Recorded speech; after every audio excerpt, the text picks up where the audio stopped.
Welcome back to the channel, guys. We're doing an opening for Duelist Nexus. A lot of good cards are in this set, including Revolution Synchron, Crimson Dragon, which seem to be like a short print, and of course we have the Rescue Ace common cards. If you want to know exactly what kind of impact this set is going to have, check out this video here. But for now, let's open this booster box for Duelist Nexus, and let's see if we can get a quarter century rare or the Revolution Synchron. Let's get into it. So as with every booster box, we are going to get 24 packs. Now, I believe there are, 3 quarter century rares guaranteed per case. Let me know what you think about that in the comments, how there's normal starlight rares but we have quarter century rares. Now I'm really looking forward to the Rescue Ace cards, but because they're common, it's not that exciting and it's not that tense in terms of me needing to get them. Okay, we start off with an Expurely Noir as the first ultra rare. That's a really exciting one to get, and it is going to be really powerful. I'm going to go out and say that the new Purely card make the deck tier 1, and I think it's going to be top 3 decks in the game because of that. Look at that, guys. We just put a Testina card. This is the new TCG exclusive archetype, and they play quite similarly to the Daruma Cannon trap card from Labyrinth, as well as spamming big beetles on the field. So at the Steam Peak as well, the Testina trap card was really useful. I actually want to play the deck with Subterra and the new draw to level 10 spell card. Let's continue with the packs here. We've got a Wheel Synchron, we've got a Manadium Torrid as the next super. Apparently this is a short print card. I'm not sure how accurate that is, but in the Manadium deck, it is a hard one to potentially keep that in mind. Usually we'll just want to bring out Meek with it. So basically you just have 5 to 6 Meeks. Let's move on. We have Jurassic Power. This is a really good card in the Steam Peak as well.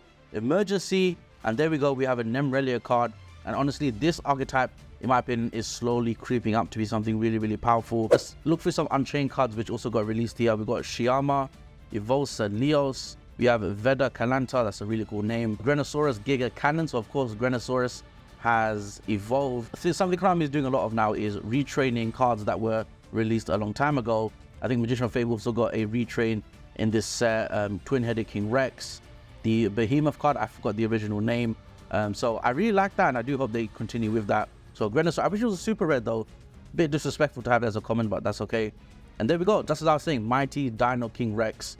This card is actually insane because you can attack twice. If you survive the turn, it comes back to you. You can pop 2 monsters the opponent controls. So the TCG exclusive card Quibelt, the Blade Dragon. Cool card though, nonetheless. Of course, it is a level 7 Dark Dragon, so you may play that in your Red Dragon deck. So maybe that's why that card was released. You have the Cuckoo Commander. This card was really cool. Kotal, see a shiny card there. Shavana was pretty cool.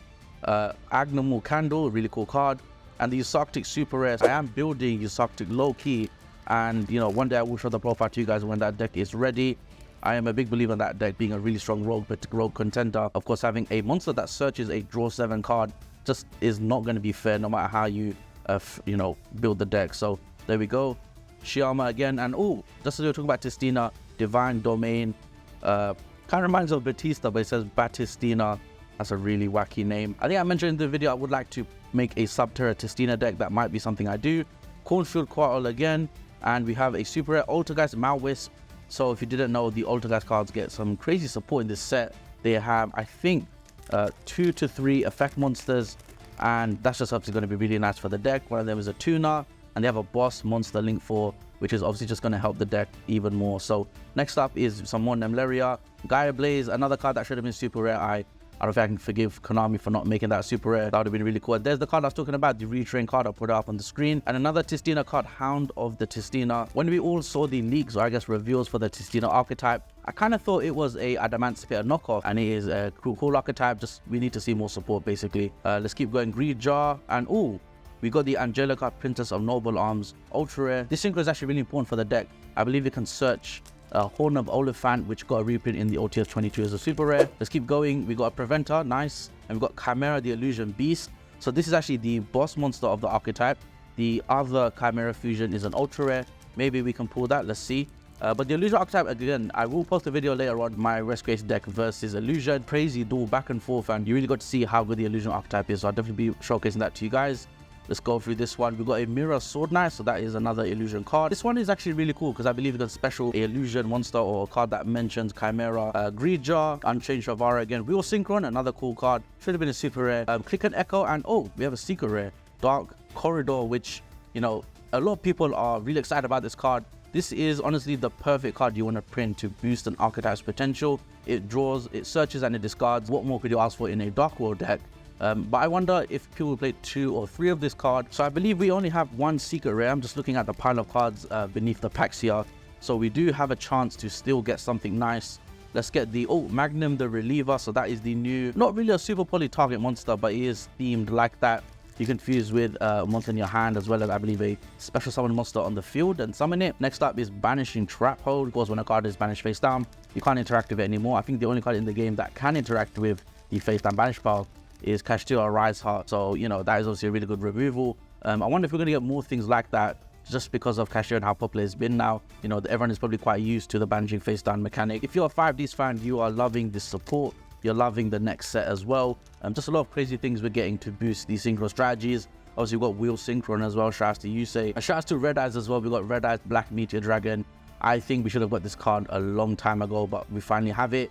It searches Red Eyes Fusion. Honestly, reading that card as a Red Eyes fan, you'll love to see it. Moving on, Synchro over top. Some other cool cards, and we got an ultra rare Noble Arms Museum. This is kind of like a 1-card combo if I'm not mistaken. We have Agnimal Candle, Click and Echo, another cool potential Ibli replacement, although I'm not sure how good it's going to be, and it is quite annoying to use it or get rid of it as it can't be use on material for a lot of things.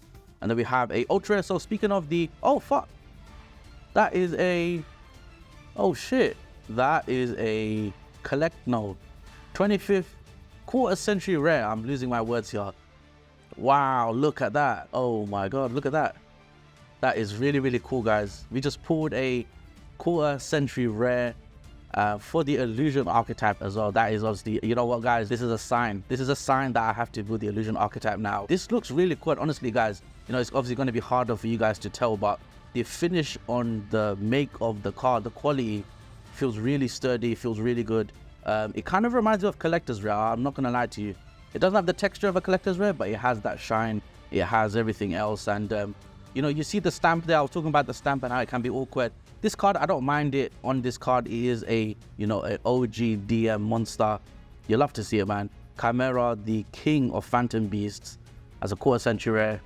There we go. It does not get better than that, guys. Okay, and that just saved the video. Not that we didn't have good pulls already, but that was a really cool one for us to get. And yeah, that was my reaction to that. That was actually pretty crazy. Some more illusion cards. Honestly, guys, I'm kind of speechless. I guess I gotta build illusion now. You know, I gotta figure out how to play illusion. For what it's worth, I really enjoyed the archetype. Batman Magician is a really cool one. It's just, I have so many deck ideas. Honestly, I love when a new set comes out. It's just, my brain is working overtime. EDO is working overtime, and I'm just in the lab 24/7. There we go. We have a Sleipnir, the Runic main. Now, I believe that is our second secret rare because we had a Dark Corridor. So we have 2 secret rares and a quarter century rare. That's not bad. That's a decent spread right there. Honestly, this card needs to be on a playmat ASAP. Give it to us in the next OTS Championship. I don't care. So if you didn't know, in the Runic for hire deck, you can use the spell card to tribute this and special summon the dragon one that can excavate and add because it's a level 8. So that is one way to use this card. The other way to use this card, actually, to summon Revolutions, we got back as a level 1 monster. Use this and make a Baron de Fleur. Also, the token is level 4, so that's going to help with your Revolution Synchron. I want to see what Runic does with this. I don't know if the balance is going to hit them too much, as they were quite popular at Euros. Okay, we have only got 2 more packs left, but I think all the all the surprises have already been shown now. So let's just skim through these. We've got a Gazelle, the King of Mythical Claws, as the next card. Here's the last pack. Grenosaurus Giga Cannon, Emergency, which you have to shout because it's got an exclamation mark. Virda Kalanta once again. Jurassic Power, Magician of Faithfulness. So there we go. There is the Magician of Faith retrain. Love to see it. Believe it can actually do something about adding or specialing a Magician of Faith from the graveyard face down. So really, really cool. Tistina, Storage Pod, a Zutomosaurus, really cool art, and to round it off, a Quibel, the Blade Dragon. So that's been the video, guys. Thanks so much for watching. We did an absolutely crazy one here, pulling the quarter century rare Chimera, the King of Phantom Beasts. This is a sign for me to use this in something. And that being said, I'll catch you guys in the next one. Stay tuned for Manadium content, Manadium Tournament, Rescue Ace, and a lot more coming. And I'll see you guys in the next one.